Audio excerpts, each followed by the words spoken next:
അവിടുന്ന് വാങ്ങിച്ചില്ലേ?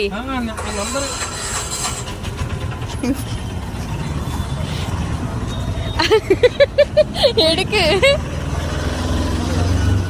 അച്ഛന്റെ ഒരു ദിവസം തീരണമെങ്കിൽ ഒരു ടിക്കറ്റുകൾ എടുത്താലേ അച്ഛന്റെ ദിവസം എങ്ങനെയും തീരൂ, സമാധാനാവും. 2-3 കേറിയിട്ട് ഇഷ്ടപ്പെട്ടില്ല, നമ്പർ ഇഷ്ടപ്പെടാഞ്ഞിട്ട് വന്നതാ. എടുക്കുന്നോ ഇല്ലയോ? ഇഷ്ടപ്പെട്ടോ? കാശ് കേട്ടാ. അപ്പൂപ്പൻ എടുക്കട്ടെ.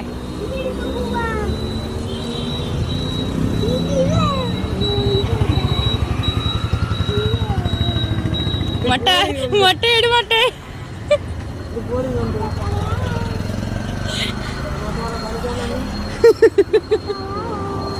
എനിക്ക് അങ്ങനെ എടുത്തിട്ടുണ്ട്. ഇഷ്ടപ്പെട്ട നമ്പര്? ക്യാഷ് ടീമാ. ലോട്ടറി അടിച്ചിട്ടാന്നോ വെച്ചാ ലോട്ടറി എടുക്കുന്നേ? എത്രണ്ണം എടുത്ത്? അത് എത്ര ചേട്ടാ? 50.